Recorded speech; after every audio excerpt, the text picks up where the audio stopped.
Bonjour à toutes et à tous, j'espère que vous allez bien. On se retrouve pour le brief du vendredi 29 mars, il est 7h51. Aujourd'hui, on va parler donc des news économiques. On verra également le consensus de la prochaine réunion FOMC qui a lieu dans un mois. On verra le ratio long and short, le funding open interest, ce que font les whales. On regardera l'analyse technique et ensuite on passera à AVAX parce que je pense qu'il y a un bon setup à prendre prochainement, que ce soit en spot ou en futur. Donc on regardera donc la charte de AVAX, les liquidations et les funding open interest de AVAX. Alors pour commencer au niveau des news économiques. On n'a pas grand chose aujourd'hui au niveau monde, étant donné que c'est férié à peu près partout. En revanche, on va avoir quand même des news aux États-Unis plutôt intéressantes. Bon, bah, pour votre culture personnelle, on va avoir l'inflation française dans 53 minutes, donc à 9h. Et à 13h30, on va avoir le PCE Core qui lui a un impact direct sur les chiffres, sur l'inflation et donc par conséquent sur le dollar. Donc si jamais on a des prévisions, on a des chiffres qui sont autres que les prévisions, bah, tout simplement on aura une grosse variation sur le dollar. On aura également à 16h30 un discours de Powell, c'est sûrement pour parler de l'inflation et de ce qui pourrait en découler si jamais on avait des chiffres un peu hasardeux. Au niveau donc du consensus de la prochaine réunion FOMC qui a lieu dans 33 jours, on a une baisse quand même du consensus sur une baisse des taux. Bah, tout simplement, hein, on avait 9% la semaine dernière, là on a 4,2%. Donc clairement, ça sent pas bon pour la prochaine réunion. Ça pourrait être seulement en juin qu'on ait une baisse de taux. Mais voilà, on perd pas espoir, ça pourrait être vraiment pas mal d'avoir une baisse de taux. Pour rappel, si jamais on baisse les taux, ça va ramener énormément de liquidités sur les marchés et donc par conséquent, on aura un énorme pump des marchés. Donc ça pourrait être un autre biais positif après le halving. Au niveau du ratio long and short, on a une diminution du nombre de longues de 200 millions et une augmentation du nombre de shorts de 200 millions. Donc ça veut tout simplement dire normalement qu'on a des liquidations à la hausse. En revanche, le funding, lui, c'est pas vraiment ce qu'il nous dit. Parce que quand on regarde, tout simplement, on a eu une hausse de l'open interest. Là, je grossis un peu, hein, mais de toute façon, ici, c'était une baisse sur la baisse du funding. Donc vraiment, il n'y a pas de quoi s'inquiéter. Mais voilà, là, on a eu une hausse. Là, on a eu une hausse. Là, on a eu une grosse hausse. Et ici également. Donc, ça veut dire, en gros, que bah, les gens sont en train de long en masse. Les longues sont en train de se fermer progressivement, mais on ne peut pas savoir si c'est vraiment eux qui sont en train de se fermer, étant donné qu'on en avait beaucoup avant. Ça peut être ceux d'avant qui prennent profit sur ceux qui sont rentrés donc ici. Tout simplement, ils peuvent se dire bon bah vas-y, maintenant on a bien pump, on est en train de range, on pourrait repartir tout simplement à la cave et il est peut-être temps de prendre profit. Donc ça ne veut pas dire que c'est ceux-là qui sont en train de fermer leur longue. Ça veut sans doute dire que c'est ceux qui sont rentrés au début qui sont en train de prendre profit et ceux-là bah, ils commencent à être sous l'eau parce que tout simplement ceux qui sont rentrés, bah, tous ceux qui sont rentrés ici donc sous ce prix, bah, ils sont sous l'eau pour le moment. Donc pourquoi ils fermeraient leur longue dans le rouge étant donné qu'ils sont rentrés dans les dernières 48 heures, dans les dernières dans les derniers 4 jours. Donc voilà, hein, on va falloir faire attention à ça. On a le CVD spot qui lui monte doucement. Il va falloir vraiment faire attention à ce qu'on n'ait pas des grosses fermetures de position parce que le prix tout simplement lui bah, il va suivre. Donc faites attention à ça, prenez-en en compte si jamais vous voulez ouvrir du long parce que ça peut être violent à mon avis ce qui pourrait se passer. On a les whales qui achètent massivement ce prix. Pour moi, c'est un peu bizarre qu'on achète maintenant à 70 000. Est-ce que c'est les ETF qui sont en train d'acheter? Est-ce que, enfin, j'ai rarement vu un top de marché, étant donné que là, on est quand même en position de top de marché. J'ai rarement vu ce genre de setup être acheté par les whales. Donc, est-ce qu'ils n'ont pas une info comme quoi, bah, tout simplement, le Bitcoin va partir à 90 000 dollars et ils l'achètent maintenant et ils prendront profit beaucoup plus tard ou à 200 000 dollars, on n'en sait rien. Mais voilà, on a des whales qui achètent, on a des retails qui eux sont un peu hésitants, voire qui vendent ce qu'ils ont acheté. Et les micro whales, bah, tout simplement, elles font rien. Mais les retails, eux, sont en panique. Donc voilà, c'est un peu délicat comme marché à analyser. Mais pour moi, voilà, techniquement, on est sur un top de marché. Maintenant, on a énormément de liquidations. D'ailleurs, je ne les ai pas mises. Hop, on était donc là-dessus. Donc ça, je vais le dupliquer parce que je l'avais mis pour Avax. Autant pour moi. Hop là, voilà. On n'a pas regardé les liquidations. Et si jamais on met sur BTC, tout simplement on met BTC USDT PERB de Binance. et on regarde un peu.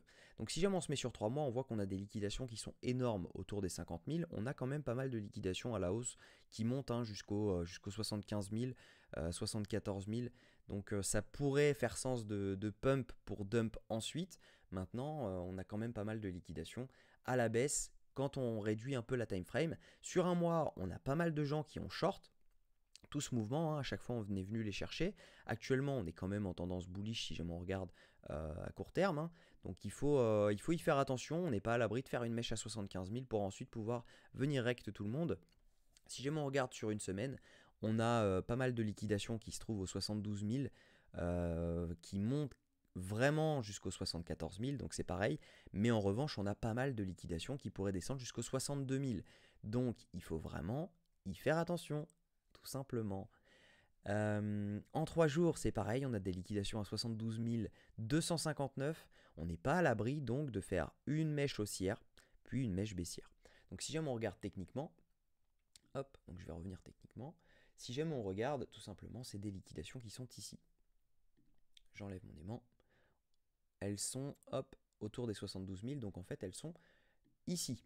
Si jamais on se met une petite ligne horizontale, et je vais même mettre horizontal rayon, voilà. Donc on a des liquidations qui se trouvent entre ici et ici.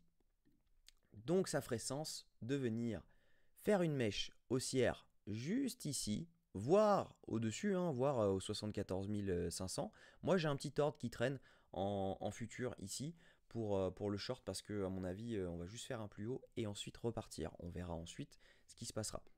Mais voilà, pourquoi pas faire un truc comme ça et ensuite venir rect carrément tout le monde parce qu'on accumule vraiment beaucoup. On a cette trendline qui pour moi va finir par casser avant de repartir. Ça ne veut pas forcément dire, si je m'en fais un plus bas, qu'on va à 62 000, que ben, la tendance est baissière. Ça veut tout simplement dire que ben, on vient liquider, on revient chercher cette zone de rechargement. Alors je vais juste retirer ça parce que ça va être plus clean. Voilà. Tac, et ça j'en ai pas besoin non plus. Voilà. Si je regarde si c'est bien tracé, voilà, c'est bien tracé.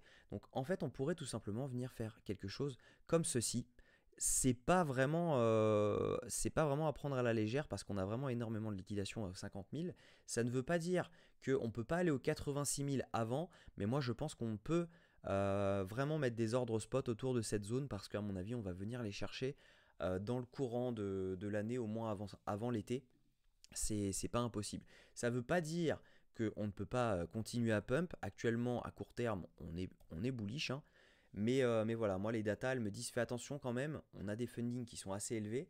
Je vais vous les mettre. Hop, si jamais on regarde, tac, tac, tac. Donc intérêt ouvert. Non, c'est pas intérêt ouvert. Autant pour moi, taux de financement. Voilà, taux de financement. Si jamais on regarde, hein, on a quand même des fundings qui sont assez élevés. On a du 0,03 sur ETH qui monte jusqu'à... donc voilà, on a des fundings qui vraiment sont très très hauts. Donc faut y faire gaffe. C'est un élément à prendre en compte. Quand on commence à avoir du 0,05 sur AVAX, je me dis qu'il y a énormément de personnes qui sont en train de le long.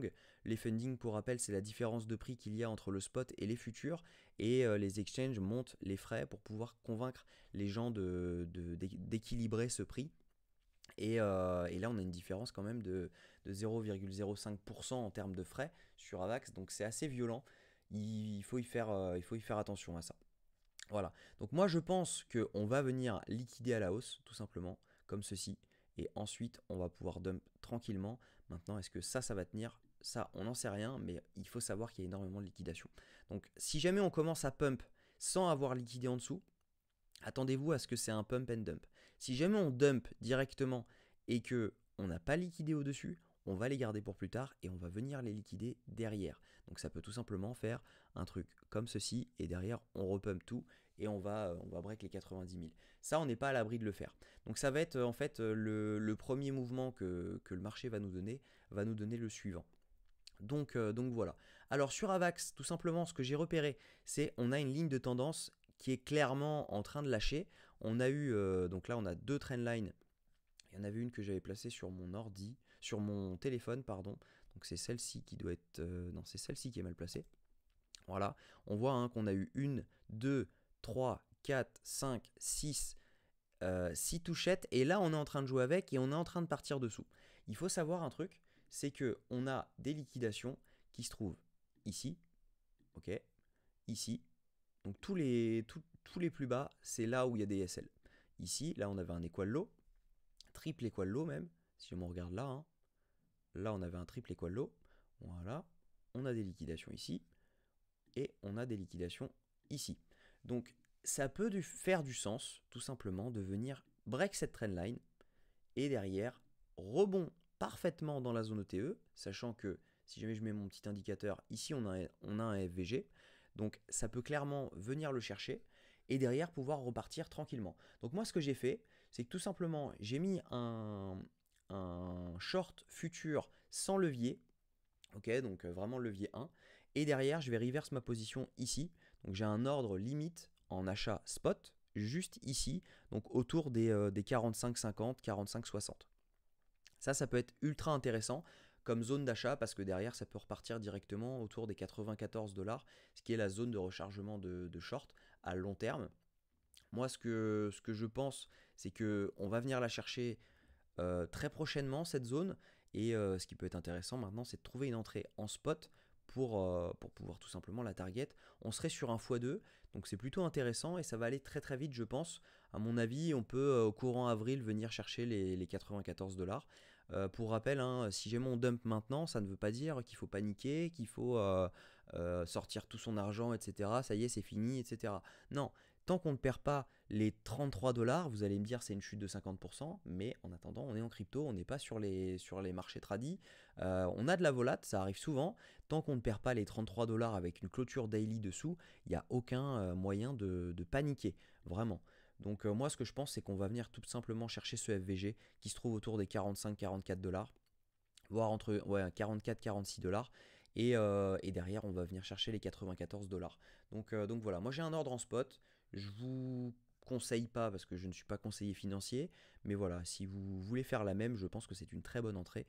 Et puis voilà, j'espère que cette vidéo vous a plu. Si c'est le cas, je vous invite à liker, commenter et vous abonner. On se retrouve lundi à la même heure. Prenez soin de vous.